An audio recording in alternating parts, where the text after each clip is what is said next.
বাড়িওয়ালা নাই রে বাড়ি,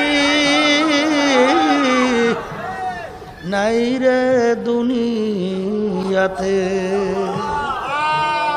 কেউ দৌড়াইবে দোকানে কাপড় কেনার জন্য, কেউ দৌড়াইবে বাজারে বাঁশ কাটার জন্য, কেউ দৌড়াইবে খুন্তা কুড়াল নিয়ে কবর করার জন্য, কেউ দৌড়াইবে আল্লাহু আকবার ইমাম সাবদার হবে জানাজা নামাজ পড়াবার জন্যে।